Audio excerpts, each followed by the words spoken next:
하나님 아버지 감사합니다. 오늘도 이렇게 주의 전에 나와 하나님의 성전 안에서 하나님을 경배하며 또한 하나님 앞에 우리의 마음이 경외드리는 마음으로 예배드릴 수 있도록 허락해 주셔서 감사합니다. 하나님, 이 시간 하나님 말씀을 듣습니다. 전하는 자의 육체의 연약함은 가리워 주시고 성령님이 이 시간 도와주셔서 전해지는 이 하나님의 말씀이 듣는 이들의 마음 가운데 그 마음밭에 온전히 잘 심겨질 수 있도록 성령님이 도와주시옵소서. 예수님 이름으로 기도드렸습니다. 아멘. 8월입니다, 여러분. 드디어 이제 수련회가 3주 금요일이니까 3주가 안 남았죠. 예, 이제 얼마 안 남았고 여러분들 그 집회에 금요일날 밤에 은혜 받을 준비하고 오셔야 됩니다. 불가항력적인 은혜니까 그냥 몸만 오시면 돼요. 아시겠죠? 더불어서 교회에서 이렇게 뛰어놀 수도 있구나라는 것을 처음 보시게 될 테니까 당황하지 마시고 교회에서도 이렇게 놀 수 있다, 이렇게 뛸 수 있다, 그리고 이렇게 깊이 하나님께 마음으로 예배드릴 수 있다, 그 집회를 기대하고 참여해 주시면 감사하겠습니다. 8월 첫 주 우리에게 주신 하나님 말씀은 에베소서 5장 21절에서 33절. 좀 길어요. 에베소서 5장 21절에서 33절 말씀 좀 기니까 여러분들만 봉독하도록 하겠습니다. 우리 중학생이 먼저 읽으시고 그 다음에 우리 선배님들 고등학생이 번갈아 가면서 읽고 마지막 절은 다 함께 읽도록 하겠습니다. 21절 시작.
다 함께. 그러나 너희도 각각 자기의 아내 사랑하기를 자신과 같이 하고 아내도 자기 남편을 존경하라. 아멘. 읽으면서도 이게 뭔 말인가 싶죠? 우리 엄마 아빠 얘기인가? 근데 우리 엄마 아빠 보면 서로 사랑하나? 사랑하죠? 싶기도 하고. 근데 이게 도대체 이게 지금 오늘 청소년부 나에게 지금 무슨 상관이 있나 싶기도 하죠. 어렵죠. 뭔 말인 거 알 것 같으면서도 뭔 말인지 모르겠죠. 그래서 제가 이 말씀을 준비하면서 좀 머리가 좀 복잡했어요. 어지러웠고. 도대체 우리 친구들에게 이제 10대 이 초중반인 친구들에게 이 말씀을 어떻게 전하면 좋을까라고 고민을 좀 했습니다. 그래서 오늘 설교가 좀 길어질 수 있으나 잘만 따라오시면 마지막 끝에 결론은 충분히 우리 친구들이 하나님 말씀을 이해하고 돌아갈 수 있도록 준비를 했으니 잘 따라오시길 부탁드립니다. 여러분, 창세기 1장 1절 한번 다 같이 한번 우리 다 알고 있는 말씀이죠? 네, 다 한번 동시에 한번 읽어보겠습니다. 동시에 입 안 벌리는 친구들 지금 다 보고 있겠어요? 시작. 이거 해놨어요? 왜 했어요? 내가 줬었나? 그런가? 친절하죠? 하나님이 태초에 시간과 공간을 창조를 하셨어요. 자, 하나님이 태초에 시간과 공간을 창조하신 후에 하나님이 창조 사역을 여러 가지를 펼치셨어요. 마지막 6번째 날에는 하나님이 우리 인간을 하나님의 형상과 모양대로 창조하시고 보시기에 심히 좋았더라. 그 이전에 모든 피조물들은 좋았더라 이 정도였는데 우리 사람을 하나님의 형상과 모양을 그 안에 담고 누아흐 그 숨을 인간에게 불어넣으시고 그 영혼을 불어넣어 주신 그 태초의 사람 아담을 보시고서는 하나님이 보시기에 심히 좋았더라라고 너무 기뻐하셨어요. 그리고 바로 일곱째 날에 안식하셨죠. 근데 중요한 거는 이 태초에 하나님이 시간과 공간을 창조하시고 여러 가지 창조 사역을 하신 후에 상호 관계적인 연합을 위해 창조 사역을 한 가지를 더 펼치시는데, 자, 그것이 무엇이냐면 창세기 2장 18절에서 24절 쉬운 성경으로 한번 보겠습니다. 다 함께 한번 읽어 보시죠. 시작.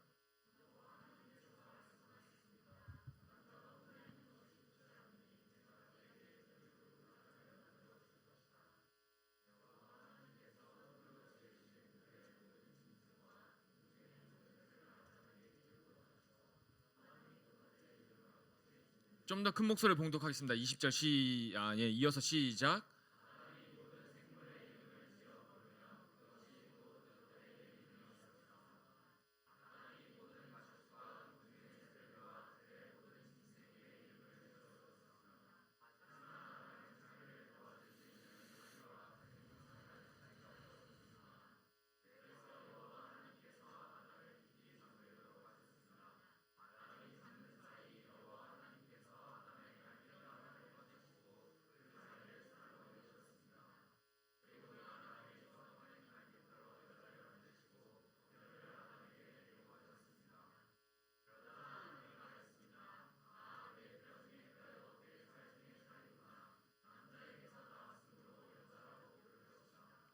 그리하여 남자는 자기 아버지와 어머니를 떠나 아내와 한 몸을 이루게 되는 것입니다.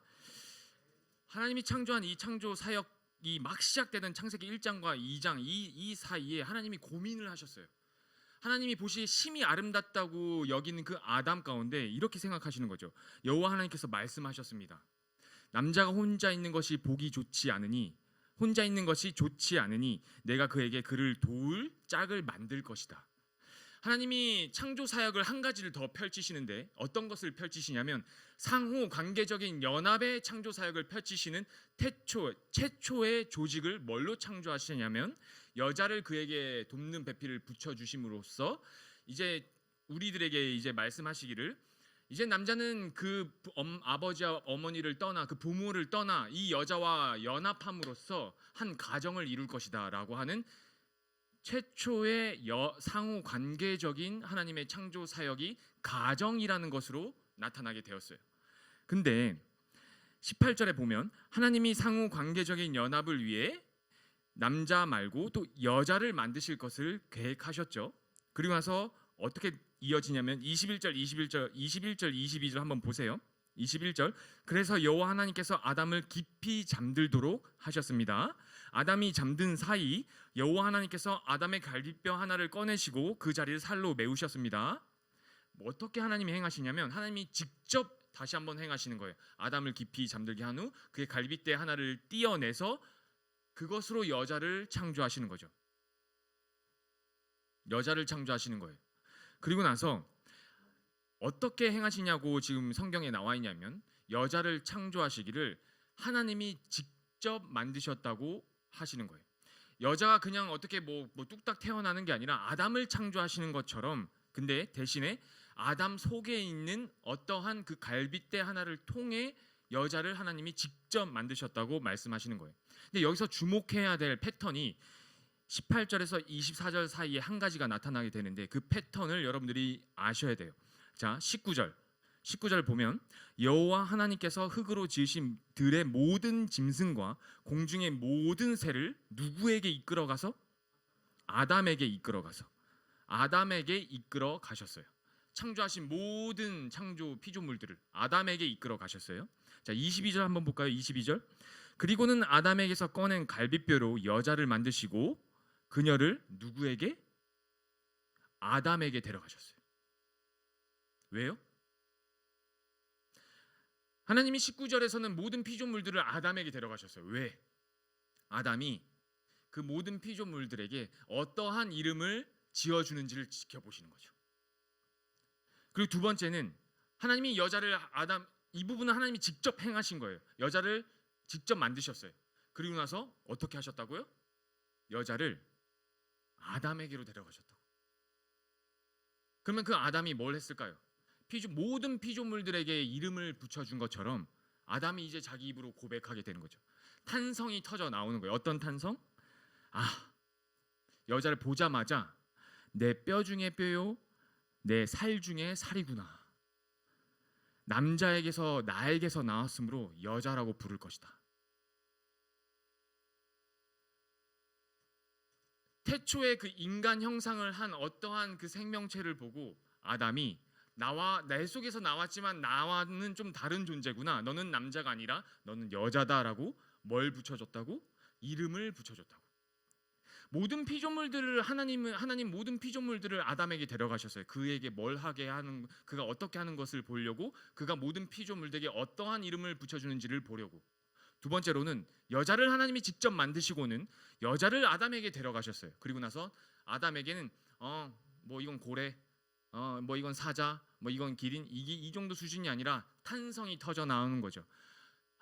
이는 정말 내 뼈 중에 뼈고 내 살 중에 살이구나. 너는 나에게서 나왔으므로 너는 남자가 아니라 너는 여자다라고 그 생명체, 새로운 생명체에게, 자기의 형상을 닮은 생명체에게 여자라고 칭하게 했어요.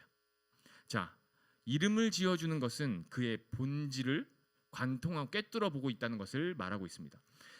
이름을 그에게 아무것도 아닌 존재에게 어떠한 이름을 붙여줬다는 것은 그 이름 자체로 인해 그 존재는 그 모든 것을 갖게 되는 거예요. 추상적이고 어렵죠?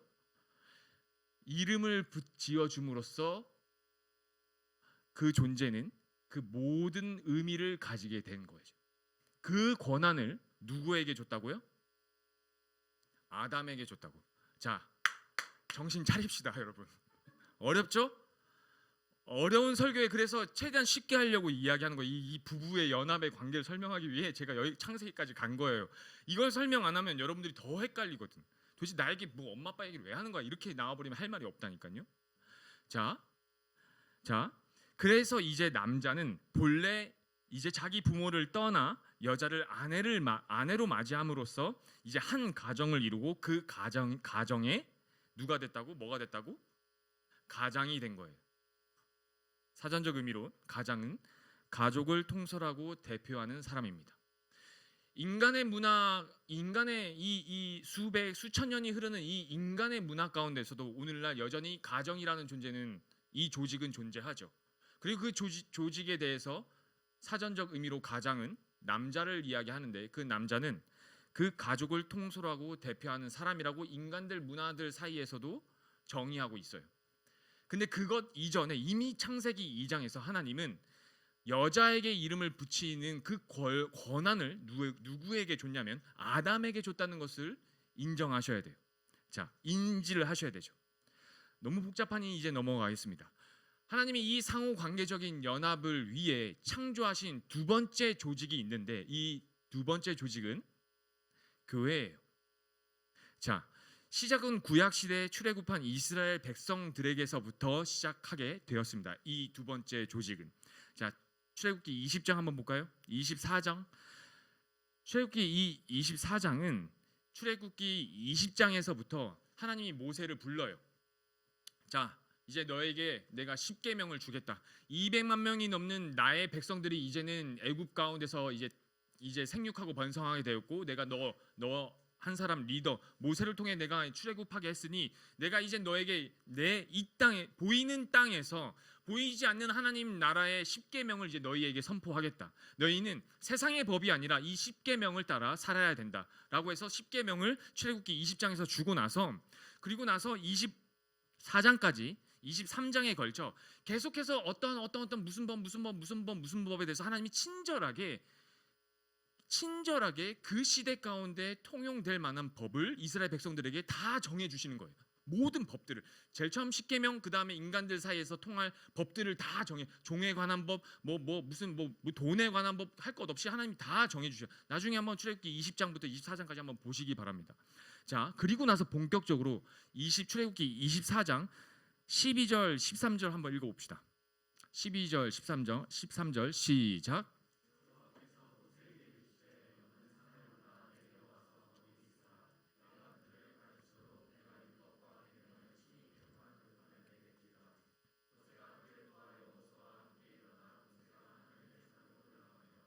자, 18절. 모세는 구름 속으로 들어가서 산 위에 올랐으며 모세가 40일 40야를 산에 있느니라. 자, 모세가 이젠 본격적으로 하나님이 너에게 십계명을 줄 거야라고 하고서 다른 세상 여러 가지 법들을 하나님 쭉 설명하신 다음에 너 산으로 올라와라고 하신 거예요. 모세가 산으로 걸어 올라갔어요. 그리고 40일 40야를 그 산 시내산 가운데 올라가 있는 거예요. 그리고 나서 하나님이 가장 먼저 뭘 주시는지 아세요? 모세에게 뭘 또 하나님이 막 설명하시는지 아세요? 알려면 어떻게 해야 돼요? 읽어봐야 되죠. 뭐를? 출애굽기 25장을. 자, 출애굽기 25장 1절만 제가 읽겠습니다. 이렇게 쓰여져 있어요. 여호와께서 모세에게 말씀하여 이르시되 시내산에 올라가 그 40일 40주야를 있는 동안 가장 먼저 하나님이 모세에게 말씀하신 부분은 십계명 돌판에 새겨라 이거 아니었어요. 그 전에 뭘 말씀하시냐면 성소, 그 25장의 큰 제목들만 한번 쭉쭉쭉 한번 보시기 바랍니다. 성소, 증거궤, 진설병을 두는 상, 등잔대와 기구들, 성막, 제단, 성막의 뜰 등등 무려 31장까지 뭘 설명하시냐면 보이는 이제 이스라엘 백성들 가운데 이 보이는 땅에 내가 임재할 교회를 만들어라. 성막부터 성막의 뜰까지 무려 7장에 할애하여 하나님이 모세에게 뭘 명령하고 있냐면 아주 그 규빗까지 자세히 그 몇 미터 있는까지 교회를 만들도록 모세에게 가장 먼저 말씀하시고 계시는 거예요. 이 땅에서 하나님이 보이는 모형 그 성막 안에 임재하시겠다는 그 거룩한 장소를 친히 만들라고 명령을 하고 있는 거죠. 왜요? 하나님이 이스라엘 백성들과 이제 함께 하겠다고. 보이지 않는 하나님이 적어도 하나님이 임재할 이 지성소 안에 임재할 이 지성소와 그 성소와 그리고 성막과 그 성막의 뜰까지 계속해서 이동해야 되는 그 이스라엘 백성들에게 맞는 교회를 보이는 교회를 만들어 주시겠다고 하신 거예요. 만들라고 명령을 하시는 거예요. 왜냐하면 내가 너에게 갈 가나안 땅 그 땅으로 진격하여 나갈 때 낮의 햇볕은 40도 50도가 넘으며 밤에 그 추위는 영하권으로 떨어지는 그 광야길 가운데 먹을 것은 없고 계속해서 이동해야 되는 그 생활 힘든 그 생활 가운데 두려워하지 말라고, 겁내지 말라고, 걱정하지 말고 내가 내게 명령한 그 약속한 땅으로 진격해 나가라고. 내가 너희와 함께 하겠다고. 임재의 상징 그 교회를 만들라고 명령하시는 거예요. 누구와 관계 맺기 위해서? 하나님이 선택한 백성들, 이스라엘 백성들 가운데 함께 하시겠다고. 상호 관계적인 연합 두 번째, 하나님이 창조하신 것 교회예요. 하나님이 이 시공간 가운데 유일하게 하나님이 상호 관계적인 그 관계를 위해서 창조하신 단 두 가지, 가정과 교회. 그렇다면 하나님 반대편에 서고 보이지 않는 저 하늘의 권세, 세상의 권세를 잡은 사단은 무엇을 깨려고 할까요? 가정과 교회를 깨려고 하겠죠. 왜냐하면 하나님이 이 시 공간 가운데 관계적인 연합을 위해 유일하게 조직한 그 두 조직만 파해해 버리면, 무너뜨려 버리면, 그 관계를 깨 버리면 승리하니까. 누가? 사단이. 그러면 누가 도울까요? 그 사단이 역사하지 못하도록 하나님이 도우시고 주님이 그 일을 하셨고 오늘날 성령님이 사단과 대적하여 우리 안에 거하시며 가정과 교회 안에 거하시며 임재하시며 도우시고 계시죠. 오늘 이 에베소서 말씀에서 바울이 한 가지 큰 비밀을 우리에게 선포하게 되는데, 다시 한번 말씀으로 들어와서 이렇습니다. 자, 거의 끝나갑니다, 여러분. 네, 집중해 주세요. 에베소서로 이제 돌아왔어요. 자, 에베소서 5장 31절 32절 한번 읽어봅시다. 쉬운 성경으로 다 함께. 그쵸? 없죠? 예. 본문으로 돌아오세요. 5장 31, 32절 쉬운 성경으로 제가 읽어드릴 테니 눈으로 여러분들은 개역개정 읽으시면 됩니다. 성경에서도 그러므로 사람이 부모를 떠나 자기 아내와 연합하여 한 몸을 이룰 것이다 라고 말씀하고 있습니다. 32절 그 비밀이 놀랍고 크니 이것이 바로 그리스도와 교회와의 관계를 두고 말하는 것입니다. 제가 아까 이전에 창세기와 출애굽기를 들어서 하나님이 이 시공간 가운데 관계적인 연합을 위해서 창조하신 조직 단 두 가지 가정과 교회에 대해서 쭉 설명을 했죠. 그것이 간단하게 어떻게 만들어지게 되냐, 어떻게 탄생하게 됐는지에 대해서 설명을 드렸어요. 그런데 바울이 지금 우리 이 에베소서를 통해 큰 비밀을 내가 이제 너에게 선포한다라고 하고서 뭘 말하고 있냐면 자기 아내와 연합하여 한 몸을 이룬 이것이 바로 그리스도와 교회와의 관계를 두고 말한다라고 이야기하고 있는 거예요. 도대체 이게 무슨 말이에요? 그래서 바울이 오늘 말씀 본문의 앞에서 풀기를 이렇게 풀고 있는 거예요. 자, 22절 한번 봅시다. 22절, 23절, 24절 한번 봅시다. 여러분들 다 함께 읽어봅시다. 시작.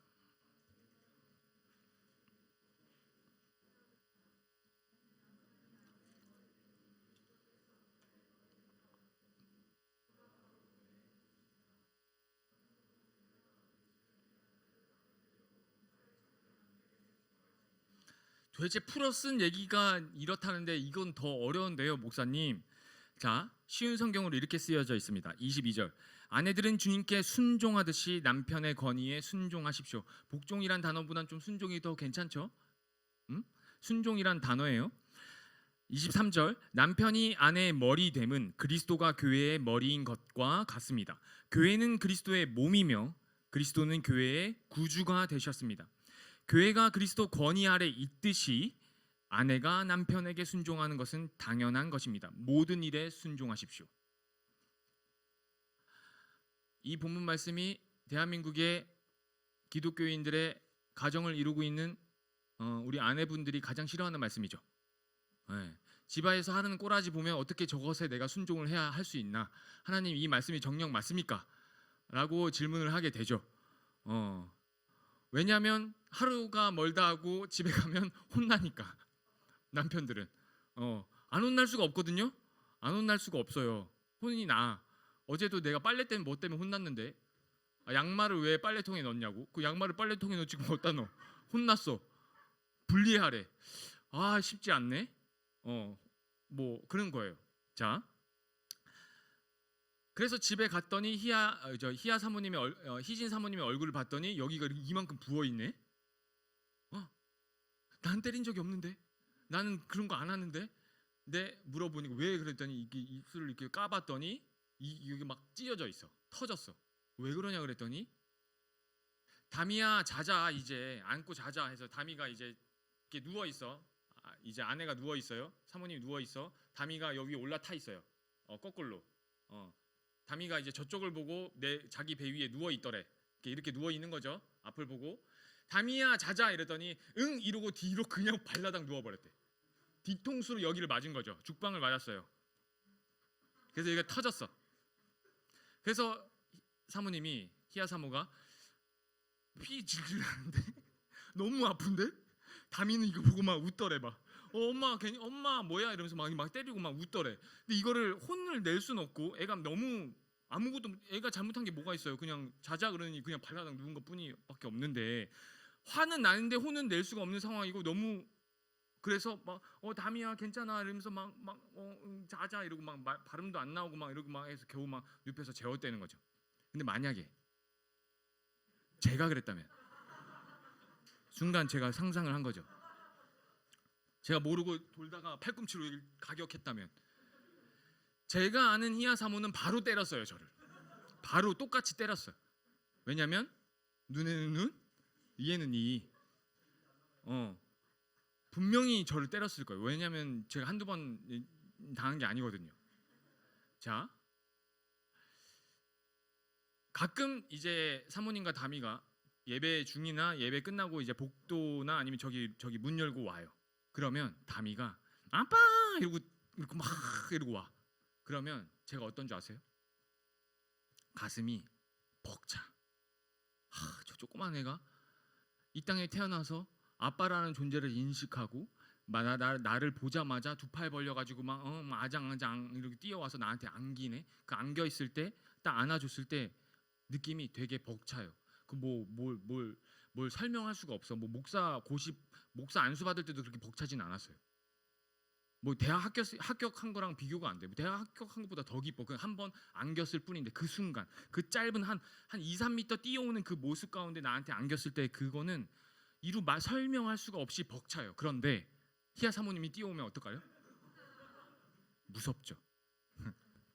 나 뭐 잘못했나? 왜 그래? 미안해.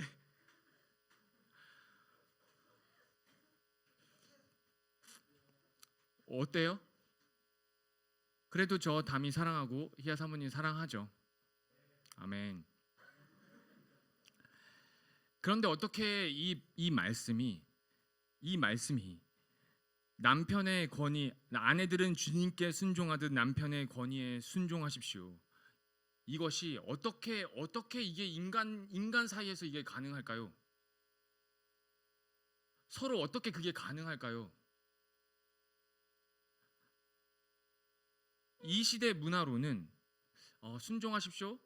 좀 그래, 좀 반반씩 해야 되는 거 아닌가? 아니면 순종까지는 어떻게 내가 남편에게 순종할 수 있어? 그게 말이 되냐? 저기 바보 천치 같은 사람한테 맨날 실수하고 맨날 헛소리 삑삑해다는 저 사람한테 내가 어떻게 순종할 수 있어? 나라도 정신 똑바로 차려가지고 나라도 똑바로 얘기해야지. 정신 차리고 살라고. 어떻게 순종할 수 있지? 어떻게 주님께 순종하듯이 내 남편에게 그렇게 순종할 수 있지? 라는 사실을 나도 알고 남편들도 알아요. 그래서 이 세상에 지금 흐르고 있는 문화와 오늘날 내 형편 가운데 생각해 보면 순종하지 않아도 돼. 우리 반반만 열심히 살자. 각자 자기 할 거 하고 열심히 살자. 이렇게 서로 타협할 수 있어요. 그런데 그럼에도 불구하고 지금 이 성경에서는 하나님의 말씀 가운데서는 분명히 각각 그 대상이 해야 할 행동을 명시하고 있다는 거예요. 뭐라고? 아내들은 주님께 순종하듯이 남편의 권위에 순종하라는 거예요. 태초에 하나님이 창조하신 그 여자 그 사람은 생명체를 아담에게 데리고 갔듯이 이름 지어줄 그 권한을, 그 모든 것을 결정해줄 그 권한을 하나님이 아담에게 주셨듯이. 그러면 남편은요? 남편은 그냥 순종만 받으면 돼? 아니죠. 자, 25절 한번 읽어봅시다. 시작.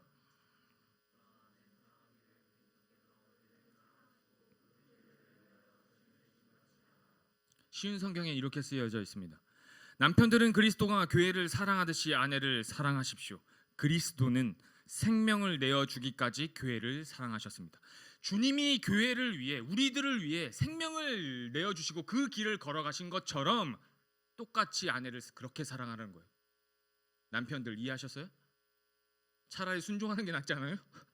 차라리 아내 입장에서 그 행동을 하는 게 낫지 않나? 죽을 수 있어요? 아멘. 이렇게 쉽게 나오면 안 되는데. 자, 차라리 순종하는 게 낫지 않나요, 하나님이라고 말할 만큼 남편들에게 주어진 책임과 그가 해야 될 행동에 대한 그 명시는 정말 무겁고 책임감이 엄청난 거예요. 아내를 위해 죽을 수 있어야 된대요. 누가 그러했듯이 그리스도께서 우리 교회를 위해 죽으셨듯이 남편은 자기 집안에 있는 아내를 위해 죽을 수 있어야 된대요. 모든 것을 버릴 수 있어야 되고 모든 것을 내어줄 수 있어야 된대요. 남자가 여자와 연합하여 한 몸을 이룬 것이 예수 그리스도께서 우리와 이 교회와 연합하신 것과 같다는 거죠. 이것을 바울이 뭐라고 이야기하냐면 5장 32절 쉬운 성경에는 이렇게 이야기하고 있습니다. 눈으로 다 따라가세요. 그 비밀이 놀랍고 크니 이것이 바로 그리스도와 교회와의 관계를 두고 말하는 것입니다. 사도 바울이 지금 고백하고 있듯이 그 비밀이 너무 커서 지금 제가 이 말씀을 준비하는 일주일 동안, 그리고 지금 이 말씀을 듣고 있는 지금 이 순간에 여러분들이 떠오르는 수많은 의문들과 걱정들과 아니면 와닿지 않은 그런 것들 때문에 어떠한 지금 말씀을 듣고 이렇게 살아야 되겠다, 이런 거구나라는 어떠한 정답과 정의를 내리기가 너무 힘들다는 거 알아요. 왜냐하면 오늘날 이 시대의 가정은 죄로 인해 깨어졌기 때문에 창세기 2장에 하나님이 말씀하시는 것과 지금 이 그리스도와 교회와의 관계를 지금 이 교회를 담아내고 살아내고 있는 이 시공간 가운데 있는 저와 여러분들과 여러분들의 그 각각의 그 가정들은 어디 문화 가운데 들어와 있기 때문에 죄로 인해 깨어진 세상의 문화 가운데 들어와 있기 때문에 세상 사람들이 생각하는 그 논리와 그 정의가 우리 머릿속에도 여전히 흐르고 있기 때문에 어떻게 저 남편에게 순종할 수 있고 어떻게 내 아내를 위해 죽을 수 있지? 그냥 반반 살면 되는 거 아닌가? 그냥 기브 앤 테이크 하면서 부부 관계도 그냥 그렇게 가면 되는 거 아닌가? 세상 사람들은 그렇게 가고 있죠. 기브 앤 테이크가 되지 않으면 이혼하면 되는 거 아닌가? 요즘엔 돌싱 프로그램도 많고 재혼 해소의 프로그램도 많은데 점점 세상의 매체에서 TV에서 우리가 보고 듣는 것들은 쉬워. 괜찮아. 그럴 수 있어. 네 인생 네가 더 찾아서 가. 네가 원하는 삶을 위해 나머지 삶을 살아. 라는 그 문화 가운데 우리가 들어와 있기 때문에 오늘날 이 말씀이 우리가 와닿지 않고 어렵고 어떠한 대단한 정의를 내리기가 쉽지 않은 거예요.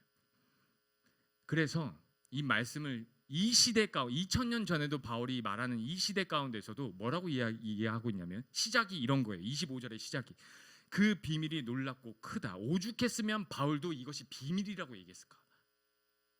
그동안 비밀로 감싸여져 있다고 이야기했을까? 오죽해서 이 관계를 설명하는 게 쉽지 않았으면 지금 제가 여러분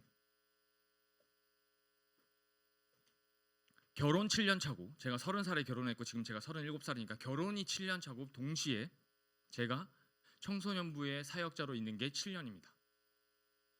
놀랍게도 지금 다시 생각해 보니 이 말씀을 준비해 보면서 어저께 생각해 보니 가정과 교회가 같이 7년 차가 됐어요. 신혼 부부 우리 선생님들이 볼 때는 7년 어떻게 살았지?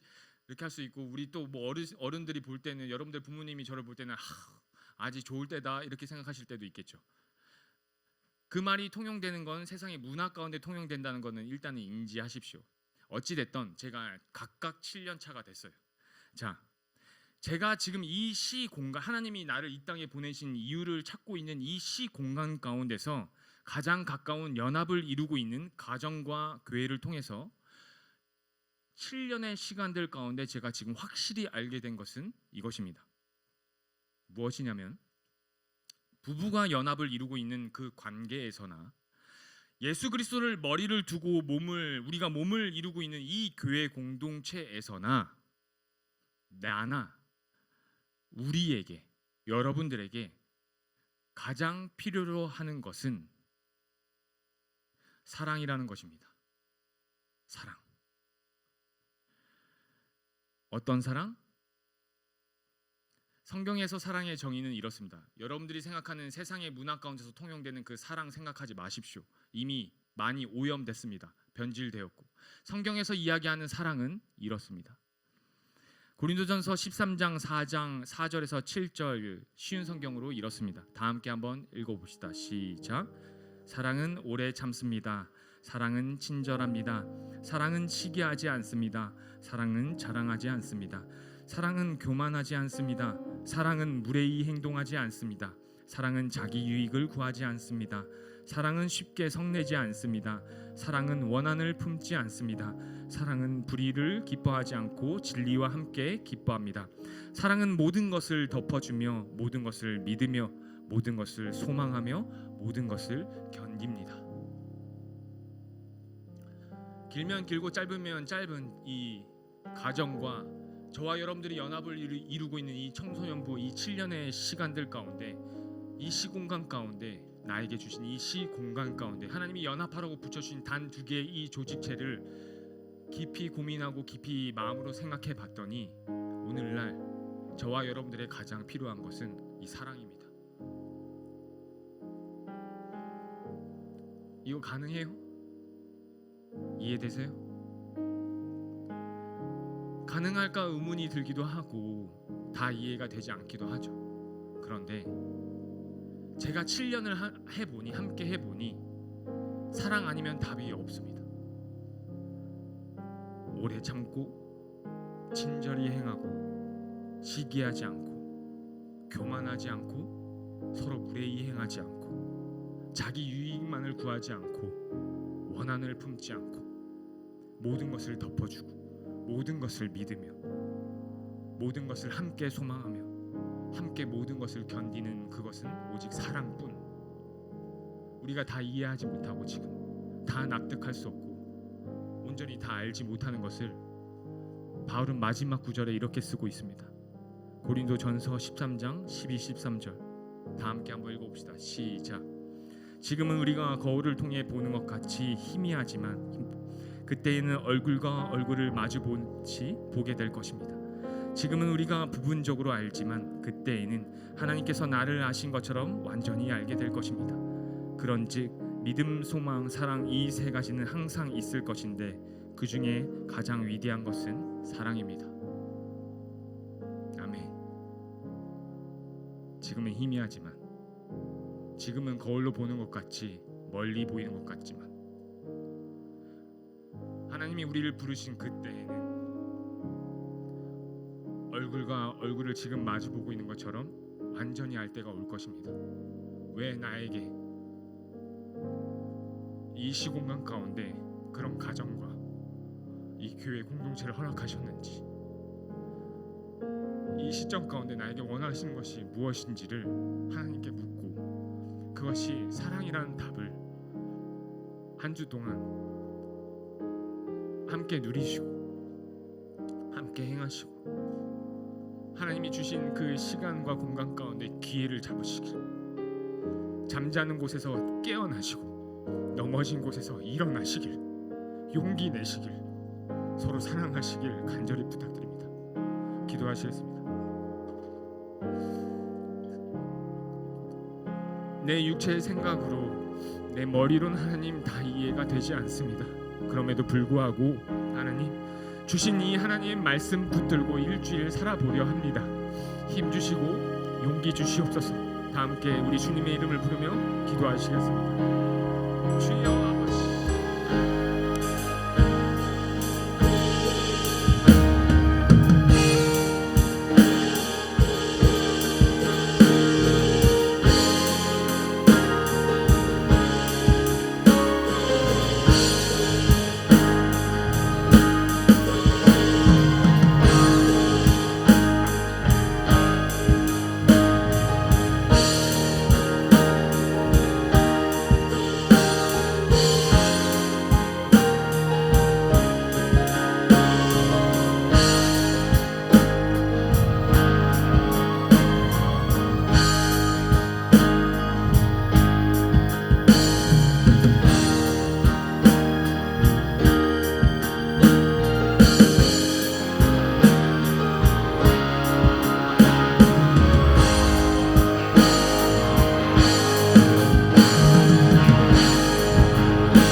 더욱 친절하기를 애쓰며 서로를 사랑하고 주님이 우리를 사랑하신 것처럼 그 사랑을 따르는 우리 청소년부 되기를 기도합니다.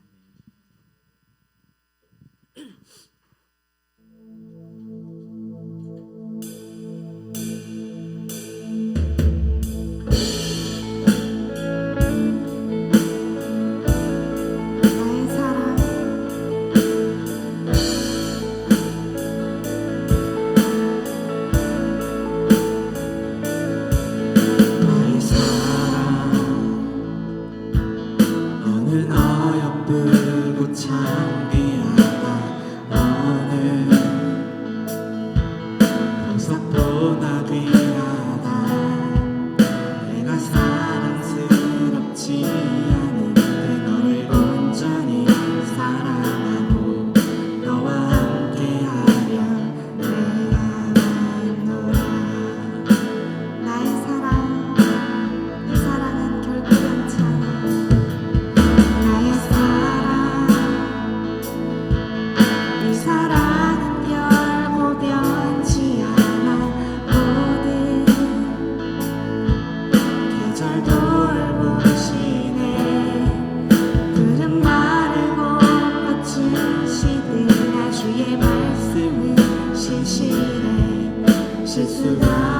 되신 주만 바라라. 아멘. 주님의 나라와 주님의 나라와 대신 나의 삶 속에 임하시며 주를 알기를 주만 보기를 소원합니다.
사랑이 많은 우리 청소년부 되기를 기도합니다.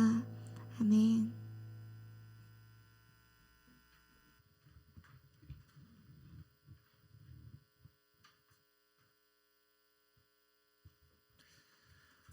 여러분 연약하고 여러분들 자격 없고 여러분들 할 수 없다는 거 하나님이 이미 다 알고 계십니다. 그럼에도 불구하고 하나님이 완전하시기에 하나님 붙잡는 믿음, 하나님이 우리와 함께 임재하시겠다고 약속하신 이 교회 공동체와 하나님이 창조하신 여러분들의 각각의 그 가정들을 통해 비록 우리는 연약하고 우리는 다 할 수 없고 우리는 다 실수투성이지만 훗날 온전하게 하실 도우실 성령님의 역사하심을 구하며 한 주 동안 세월을 아끼고 때가 악한 것들을 파악하셔서 하나님이 오늘 지금 여러분들이 주신 그 기회를 붙잡으시길 부탁드리겠습니다.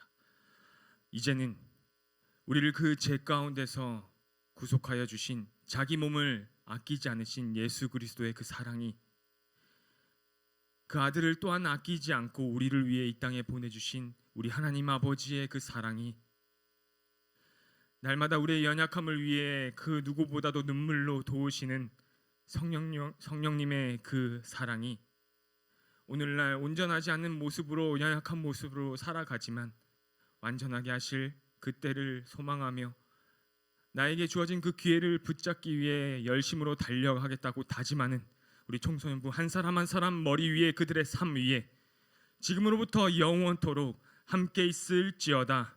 아멘.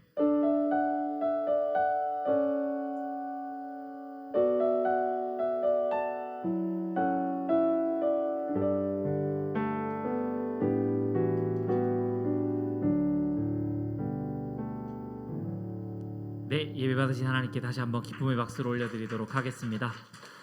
여러분 요즘 푹푹 찌죠? 그죠? 너무 덥죠? 예, 아마 밖에서 조금 활동을 해보시면 아시겠지만 요즘은 정말 숨이 턱턱 막힐 만큼 더위가 참 매서운데 이제 조금만 있으면 또 한풀 꺾인다고 하니까 조금만 더 힘내시고 이런 무더위 속에도 불구하고 이렇게 예배의 자리에 한번 돌아볼까요? 오늘 이 예배당이 가득 찼어요. 네, 와 박수 한번 칠까요?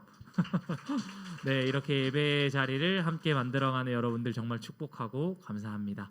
여러분들 요즘 이렇게 찬양을 하다 보면 조금 처음 부르는 찬양도 있고 여러분들 익숙치 않은 찬양도 좀 있죠. 그죠? 그래도 다 수련회 때 할 찬양들이기도 하고 여러분들 가운데 은혜가 있었으면 하는 마음으로 우리 예배팀에서 준비하고 있는 찬양들인데 선생님 팁을 하나 드릴게요. 선생님 여러분 가사 약간 찬양을 내가 모른다고 해서 나 모르는 찬양이네 하고 그냥 가만히 있지 마시고 그 가사를 그냥 따라서 읽다 보면 그 안에 분명히 하나님 주신 은혜가 있을 거고 그 안에서 분명 그 찬양이 훨씬 더 빠르게 익숙해지실 거예요.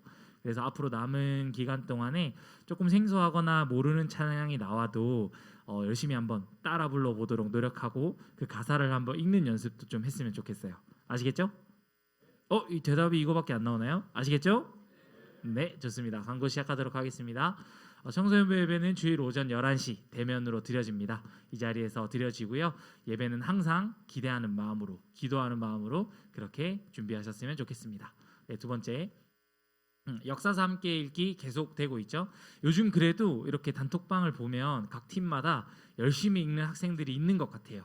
근데 선생님이 지금까지 파악한 바로는 열심히 읽고 있는데 팀방에 안 올리고 있는 학생들도 있는 걸로 알고 있습니다. 네. 선생님들도 있습니다. 맞아요.